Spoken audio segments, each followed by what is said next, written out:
Hello, one and all. My name is Andy Graan, and it is my privilege to welcome you to the 2014 University of Chicago Summer Teacher Institute on Energy and the Global Environment. I am the Assistant Director for Programs of the University's Center for International Studies, and I served as the organizing chair of this institute. My own background is also in education. I'm an anthropologist by training. I earned my PhD here at Chicago, and over the years I have taught courses big and small, introductory and advanced at Columbia College Chicago, Wake Forest University, the University of Virginia, and also here at the University of Chicago. I thus understand the challenges that go into preparing classes and engaging students, and I thus have a true appreciation for the fine and important work that you all do in educating, guiding, and mentoring your students. I know it's hard work. I know that the rewards sometimes feel few and far between, but there's no job that's more important. So to begin, I want to thank you all for the fine work you do in teaching students, and also to thank you for being here today. To begin our three-day institute, I want to offer an introduction in 3 parts. I will first talk a little bit about the Summer Teacher Institute and education outreach here at the University of Chicago. I will then present some of the motivations and themes that led to this particular institute on energy and the global environment. And finally, I have a few general housekeeping variety announcements to make to help ensure a smooth and comfortable 3 days. On to the Summer Teacher Institute. The Summer Teacher Institute has been presented by the Center for International Studies in collaboration with campus area centers and museums since 2005. The goal of each institute is to offer a comprehensive overview of the chosen topic so that educators can teach on the topic creatively and with confidence and authority. That is, at the end of these 3 days, for those of you who are signed up for the complete 3 days, you should leave feeling you have a firm grasp not only on issues pertaining to energy and its environmental consequences, but also on how to engage students, to teach students on such a topic. Past Summer Teacher Institute topics have included natural disasters, food scarcity, migration, water and water security, climate change, the global economy, as well as epidemics. And I want to, from the get-go, signal the wonderful co-sponsoring organizations and partners that have contributed to this year's Summer Teacher Institute on Energy and the Global Environment. We're here today through the support of the Center for International Studies, the Center for East Asian Studies, the Center for East European and Russian Eurasian Studies, the Center for Latin American Studies, the Center for Middle Eastern Studies. My favorite title in the history of all centers that ever have existed and ever will exist, the Center for Robust Decision-Making on Climate and Energy Policy. College admissions, the Program on the Global Environment, the Oriental Institute, and Southern Asia at Chicago. These area centers and museums programs all exist here on the university campus, and they're all here to help support you in your teaching. We'll have representatives of all of these different partners here throughout the institute, and I encourage you to talk with those representatives. I'll introduce them at the end of my welcome, especially if you have particular interest in any of these world regions or areas of topical specialization. The Summer Teacher Institute, however, is more than just a 3-day professional development workshop. The websites from past Summer Teacher Institutes continue to function as an amazing collection of resources for educators. So to take one example, the 2012 Summer Teacher Institute was on the topic of food security. You can see, this is a screenshot taken of the website. There are resources that have been selected by past speakers. So a curated list of resources available for you to consult or for your students to consult. There's other affiliated resources. There are recordings, typically video recordings of past presentations, as well as lesson plans that were created precisely with our institute in mind.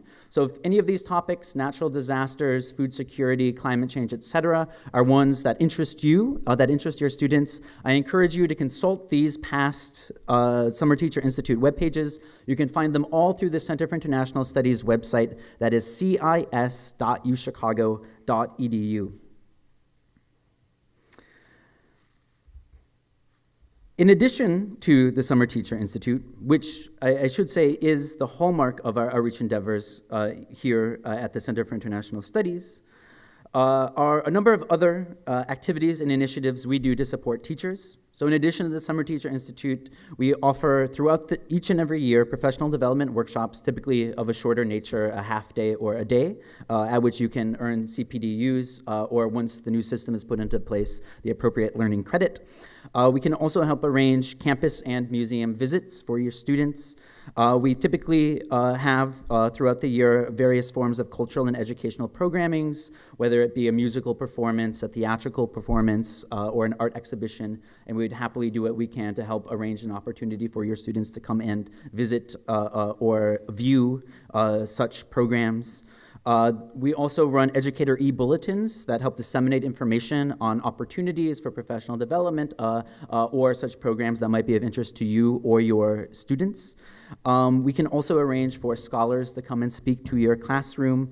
Obviously, annually, we have our Summer Teacher Institute, and we also have a wide variety of lesson plans and teaching materials available online, not only through the archived Summer Teacher Institute websites, but also speaking here particularly about the Center for International Studies.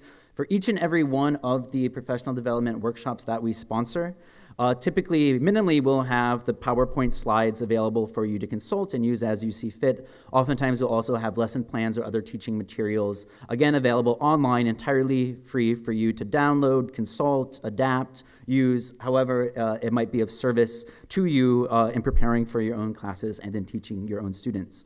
So I encourage you wholeheartedly to take advantage of these resources, both those that exist online, but also we'd love to see teachers at our public events of whatever variety, and obviously at our professional development workshops.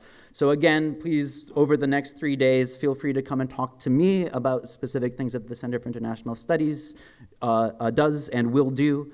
In addition, as I mentioned, we will have representatives of all of our partner organizations who also offer public professional development workshops tailored to their specific missions. So if you're interested in South Asia, you'll want to speak to the representative of Southern Asia at the University of Chicago.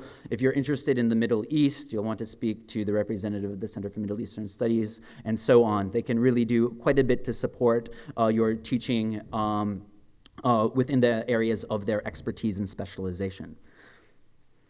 Moving on, however, I want to now say a few words about the motivations and themes behind our current Summer Teacher Institute on energy and the global environment.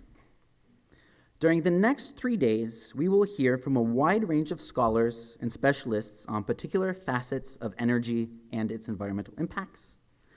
To get us started in our shared inquiry on this topic, however, I wanted to take a moment to describe some of the reasons that led us as a center and as an organizing committee to choose energy as the topic of this institute, and also to explain why we believe that energy constitutes an important topic to introduce to students across grade levels. Toward this end, let me mention the following fact taken from Timothy Mitchell's recent book, Carbon Democracy, Politics in the Age of Oil. Until 200 years ago, the energy needed to sustain human existence came almost entirely from renewable resources, which obtain their force from the sun. So not so long ago in the grand scheme of things, 200 years ago, solar energy was converted into grain and other crops to provide fuel for humans, right? Muscle, labor, we need full bellies in order to work. Into grasslands to raise animals for labor and further human fuel, into woodlands to provide wood, and into the wind energy and water power used to drive transportation and machinery. For most of the world, the capture of solar radiation in replenishable forms continued to supply the main source of energy until perhaps the mid-20th century. So not so long ago, our energy landscape looked radically different than the one we confront today. The rise of fossil fuel energy changed all of this. To put into perspective the impact of the rise of fossil fuels and other modern forms of energy, here I'm thinking of nuclear in particular, consider the following indices of how modern forms of energy have changed the very scale of human production. I'll first offer some examples from the United Kingdom, which was one of the first parts of the world to tap into fossil fuels. The motive power used in British industry in the year 1800 was 170,000 horsepower. It was primarily water-derived. We're talking about water mills used for textiles as well as for milling grains and things like this. By 1870, now we are at the beginning of the coal era and steam power. A radical, gigantic, substantial increase to 2.2 million horsepower used in British industry. By 1907, 10.5 million horsepower. After 1907, we enter into the age of electricity, and let us recall that most of our electricity still comes from fossil fuels, plants burning coal, if not solely from plants burning coal. We see again a substantial rise in 1950, 22 million horsepower. In 1977, 100 million horsepower involved in British industry. Just think about the exponential growth that this represents. Think about how the sun never setting on the British Empire at some point not so far in the past was literally fueled by fossil fuels, coal in Wales in particular, being a large part of the picture, if not the sole part of the picture. The very scale of human production changed with the dawning of the era of fossil fuels. To add a different sort of picture, a different index of how fossil fuel have changed the scale of human production, I want to put it in even sort of larger terms. And thinking about the amount of biomass that goes into the fossil fuels that we use today. So a single liter of gasoline used today needs about 20 metric tons of ancient marine life as a precursor material. And organic matter equivalent to all the plant and animal life produced over the entire Earth for 400 years was required to produce the fossil fuels we burn today in a single year. So, if 200 years ago, when human existence was sustained primarily by solar energy, we're talking about photosynthesis. Crops were grown to feed ourselves and our animals. Photosynthesis worked to grow the forests that were then harvested for wood to be turned into charcoal, to warm houses in winter, for cooking, so on and so forth. So if we think about harvesting an acre of woodlands to fuel a community in the course of a given year, 200 years ago, these days the pure amount of biomass of plant and animal life that goes into our gasoline consumption and our fossil fuel consumption is on a truly different scale. So, when we think about this bigger picture of how in the past 200 years of fossil fuels have changed the worlds in which we begin, I have a question for you all, and the question is this. How has energy produced by fossil fuels changed the world around us? What types of responses did you all come up with? Who's willing to share some of their suggestions on how energy produced by fossil fuels have changed the world around us? Yes, sir. War. How so? I think about many years ago, I was at Moody and Dr. James taught a class and he wrote a little book, and he said, we'll be going to war over the oil in the Middle East. So I think energy scarcity surely has motivated conflicts between states that have turned bloody. I think we can probably think of some recent examples of that, in fact. Yes, in the back. Travel. I drove from Kansas City on Saturday to Chicago, and as I came this direction, I stopped at a little Amish market, and I picked up some bread and meat and cheese and things to eat in the car on the way home.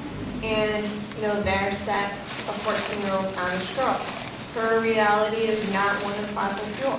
My 13-year-old has been to Italy, to Costa Rica, to Spain, she can drive across the country with me in the car. And so her experiences, by way of our ability to travel, are so much different, and we can see that in those people even today. An excellent suggestion. Not only do we have new forms of travel, automobiles, airplanes, but such forms of travel have changed our experience of space and time. To get from St. Louis to Chicago in the age of horse-drawn carts would have been a several-day endeavor. Today, we can do it by plane, train, or automobile in less than a day, perhaps even in less than an afternoon. Not to mention going to Costa Rica, Italy, so on and so forth. Our very perception, experience of space and time have been utterly transformed by energy derived from fossil fuels. Excellent. Other suggestions? Yes. Became agriculture and allowed us to at least theoretically free up humanity from slavery. Could you elaborate on each of those points? Well, obviously agriculture is one of our biggest saps on fossil fuels, the way that we do agriculture. So that's one thing, and I think history has shown that slavery itself is developed to a great extent just over our need to, or our supposed need to grow sugar to everything else all over the world. So at least theoretically, we should be able to free up human beings to pursue other goals, other skills, cultural advancement. An excellent suggestion, and I think there's many ways in which one could make that case, and you've done so really wonderfully. But when we have agricultural markets linked by railroads, by trucks as well, it allows the transportation of food to different places. Definitely urbanization accelerated with the rise of fossil fuels because there was less dependency on agricultural subsistence. There were new forms of labor, new forms of industry that really changed the ways in which people lived. And I think it's really a wonderful case to make, to think about how that affected things like the use of unfree labor, that is slave labor, in a place like the United States or other parts of the New World as well, to be sure. Yes. Mining fuels has created new jobs and created a lot of economic development. A wealthy elite class of owners and new types of work for laborers. For sure. New forms of labor, and not just new forms of labor, but new forms of organizing labor. It was really with railroads, if I'm not mistaken, that we saw the birth of the modern corporation, one that thrives in our current landscape. And railroads, of course, one of their first purposes was transporting coal from mining regions into urban centers. Perhaps one last suggestion? Climate change. Yes, the case has been made repeatedly. I'm sure we will hear a lot about climate change over the next 3 days. But you can look at the graphs, seeing the rise of fossil fuel energy over the past 200 years, and also looking at rising temperatures on a whole across the globe. And you definitely see a correlation. I believe, many believe, scientists argue fervently and relentlessly that there is not just a correlation, but causation, anthropogenic climate change. So wonderful. Immediately, just in our little brainstorm here, we encounter precisely how energy affects us and the worlds we live in, on a number of different scales. So to do my work to try to summarize here a little bit, on an everyday level, our lives are virtually unimaginable with fossil fuels, from the ways that we move, to the ways that we heat and cool our homes, to the products we purchase. The number of scientific and technological breakthroughs resultant from modern forms of energy are truly staggering. The ways that we work as well have been fundamentally altered during this age of modern energy. So that's one level. An everyday level, we witness the consequences of the rise of fossil fuels.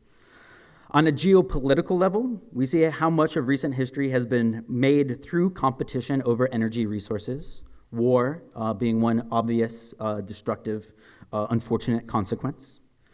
And on a long-term geological level, we confront how the massive exploitation of fossil fuels has changed not only the way that people inhabit and live on this planet, but the very climatic conditions in which they do so. The list could go on. And for example, I wanted to offer one of the most profound arguments that I've encountered when researching for this institute, and it too comes from Timothy Mitchell's 2011 book, Carbon Democracy, Politics in the Age of Oil. and it concerns the political implications of the rise of fossil fuels and other forms of energy. So on the one hand, Timothy Mitchell, who teaches politics at Columbia University, he connects the rise of modern democracy to fossil fuel dependency. So how does this argument work? The way he sees it, coal spurred on urbanization, but depended on concentrated labor for extraction and transportation. We're talking about coal miners and train workers. This was the dawning of labor politics, the general strike, as well as industrial sabotage, or so claims Timothy Mitchell. So it was precisely as elites, business elites, political elites, often in urban centers, came to depend on workers extracting coal from mining regions, on rail workers transporting that coal, that there was a space for a certain type of labor organization and activism that resulted in a democratization of formerly oligarchic or aristocratic societies. That is, there was an opportunity for the expansion of democratic rights as labor found new leverage against ruling elites. According to Timothy Mitchell, it was this age of coal that really set the stage for modern social democracies as we know it, where in order to accommodate the political leverage that laborers, especially miners and railroad workers, had gained in the late 19th century, there had to be a broadening of rights and entitlements to ensure civil order in the late 19th century and early 20th century. And I'm sure those of us here just thinking back to American history of that era, European history of that era, could point to many examples. Indeed, Chicago itself was home to many of the events, part of the labor movement, that resulted in profound political changes in the United States and parallel political changes elsewhere in the industrial world. So according to Timothy Mitchell, modern democracy as we know it would have been unthinkable with the types of dependencies created by fossil fuel dependency and the infrastructures that enabled the transportation and movement of fossil fuels. Oh, pardon? Do you mean with or without? With or without what? With the rise of fossil fuel dependency. But modern democracy would have been impossible with the rise. Oh, would have been impossible without the rise of fossil fuel dependency. This is the argument made by Timothy Mitchell, that it was the political leverage of laborers that created democratization of industrial societies. On the other hand, however, Mitchell sees fossil fuel dependency as also eroding democratic gains and perpetuating autocracy. That is, he argues that European imperialism accelerated in the late 19th and early 20th century in pursuit of natural resources, especially metals and minerals, that were used within fossil fuel-driven industrial production in places like London, Birmingham, Liverpool, New York, Boston, etc. And also European imperialism advanced into New World regions, especially the Middle East, in pursuit of oil, resulting in dictatorships in the Middle East and elsewhere. This is the story of the British war against the Ottomans, competition with the Russians to break up the Middle East territories formerly held by the Ottoman Empire, resulting in the creation of states like Iraq and Iran, and more often than not resulting in the propping up of outside dictatorships to secure agreements by which foreign European-held corporations could exploit the mineral and fossil fuel wealth of those particular areas. And crucially here, Mitchell points out how the very infrastructure and labor politics of oil differed from coal in consequential ways. So while coal depended on concentrated labor for its extraction, you need a lot of workers going down into coal mines to bring out the coal, and then a lot of workers to transport it via railroads to industrial centers. Oil functions very differently. You don't need concentrated labor to extract oil. A pump that's set up once will do so relatively automatically. Nor do you need concentrated labor to move oil. You build pipelines, and the oil is moved without the necessity for railroad yards, railroad workers, so on and so forth. And this Mitchell sees as having political consequences.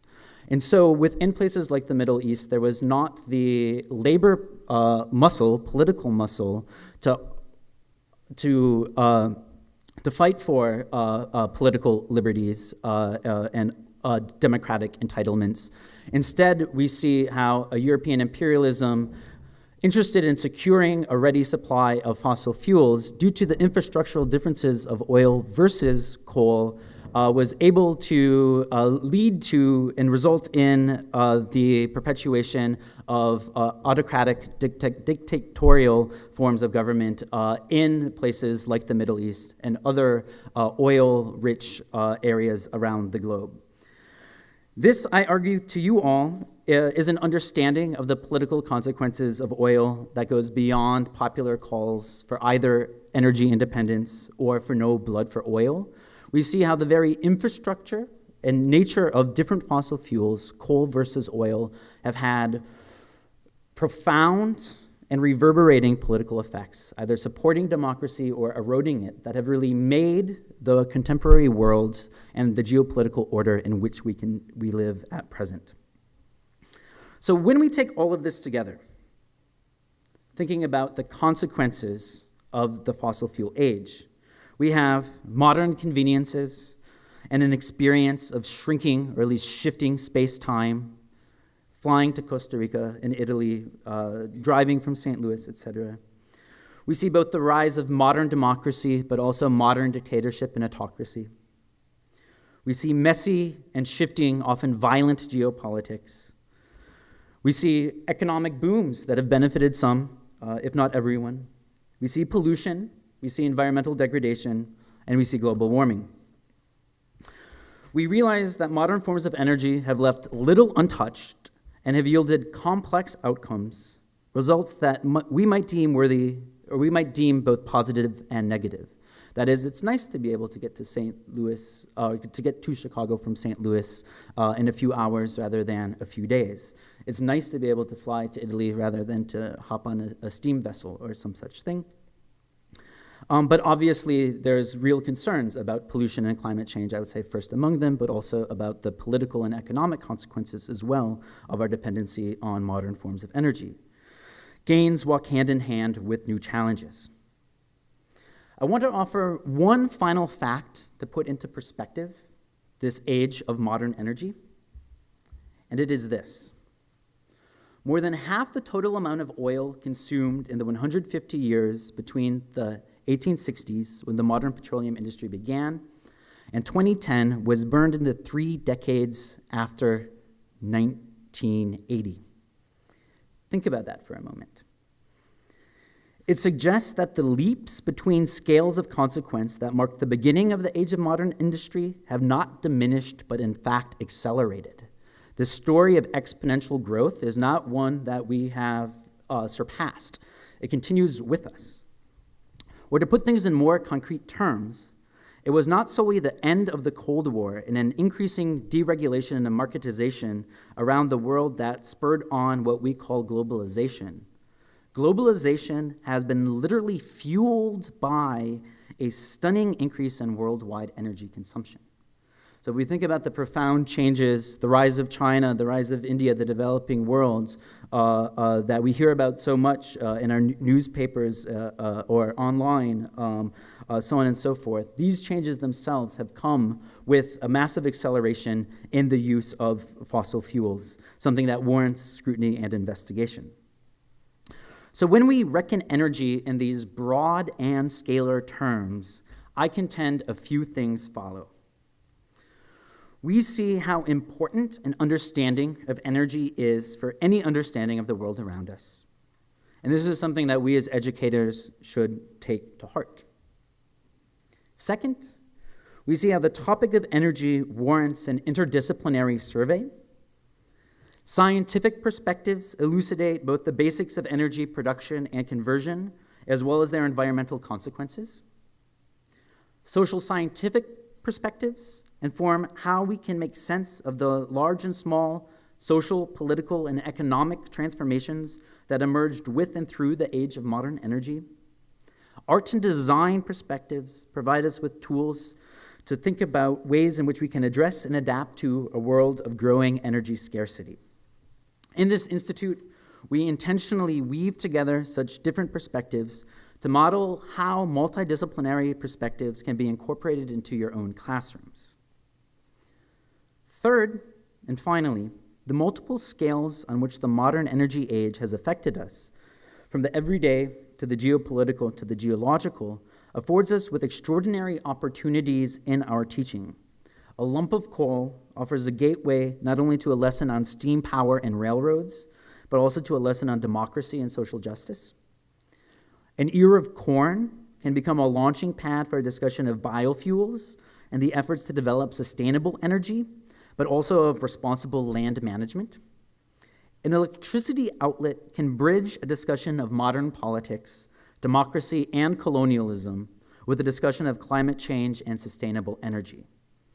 Such suggestions are only the tip of the iceberg, and over the next 3 days, I urge you all to share your own ideas on how to approach this important topic, that of energy in the global environment, but also how to combine perspectives from the social sciences, from the natural sciences, from art and the humanities. For energy's impact on the everyday, the geopolitical, and the geological presents us with a tremendous opportunity as educators to involve students in the analysis and assessment of history, of the success and challenges of the age of modern energy, and also of the analysis, assessment, and consumption of possible solutions to current energies posed by unsustainable energy usage. The magnitude of the problem, the magnitude of the issue, the interconnections both with the everyday, the geopolitical, and the geological provide a tremendous opportunity for us to involve students in thinking about what has happened and what needs to be done. To facilitate our own investigation of energy in the global environment, we have organized the 3 days of the Institute as follows, and feel free to consult here the schedule, which has been inserted in all of your folders.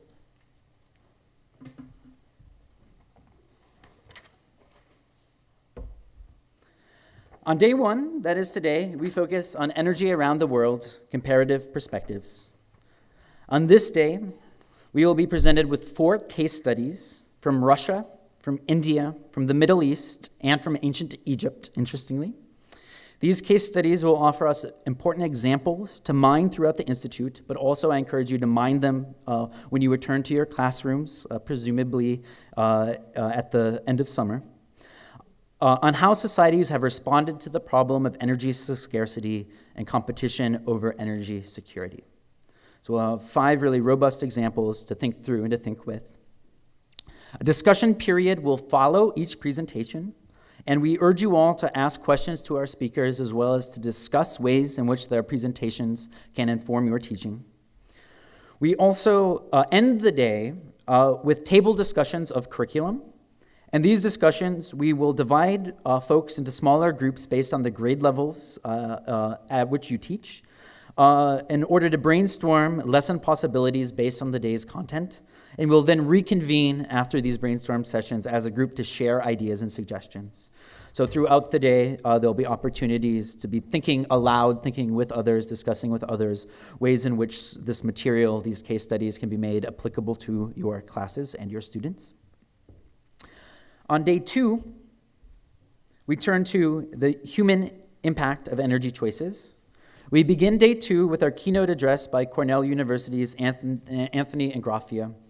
Anthony Ingraffia tackles a very timely and local issue for many of us, that of fracking or hydraulic fracturing, a method to extract gas and oil from shale deposits across the world, but it's especially been pronounced in parts of the United States and developed a lot of controversy. Anthony Ingraffia is really one of the country's leading public figures, leading public voices on the issue of fracking. We had him come and speak for us last January. Amazing, passionate, engaging speaker. And I am definitely looking forward to his talk, and I hope you all will enjoy it immensely. A talk that will definitely bring into perspective the human impact of our energy choices. We will then hear accounts on how natural gas extraction has affected indigenous communities in Latin America, specifically in Bolivia, as well as on the aftermath of the Fukushima nuclear disaster in Japan. Obviously, these three examples, fracking, natural gas extraction in Bolivia, the Fukushima nuclear disaster, will offer us, or through them we will confront less than inspiring accounts of how energy choices affect human communities and natural environments. But lest gloom and doom take the day tomorrow, we will also hear from Linda Keene, an architect and leader in the sustainable design movement, and how our choices to construct responsible built environments can yield important and sustainable results. But overall, tomorrow we'll focus on the impact on societies, on the environment of our energy choices. And then day 3, we complete the Institute with an investigation of energy science, energy alternatives toward a sustainable future. The day incorporates presentations and demonstrations of the basic science behind an energy conversion, that is, how particular inputs are transformed into particular outputs. How does the sun's radiation become converted into solar energy? How does heat get converted into steam power? We'll see some really remarkable demonstrations offered by colleagues at our Center for Robust Decision-Making on Climate and Energy Policy.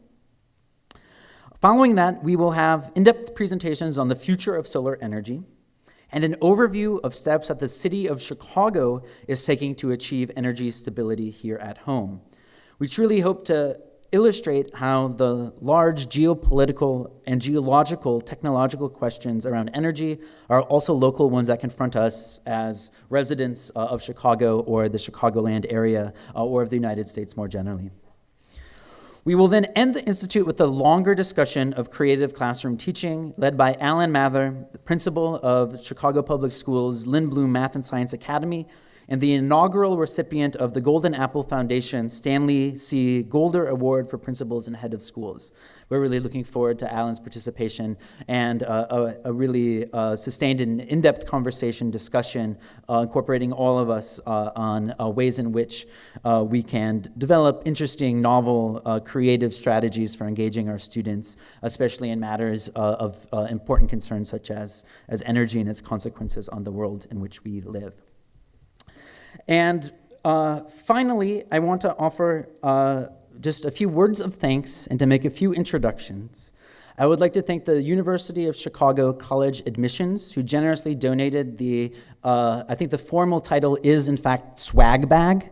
The swag bags that you were each given today when you registered are courtesy of University of Chicago College Admissions, and they will be offering a short 20-minute presentation this afternoon to talk about programs that exist to support high school students from Chicago in attending the University of Chicago. And then I also now want to take a moment to introduce the members of the Summer Teacher Institute Organizing Committee, most of whom will be on hand throughout the Institute or at least making regular appearances.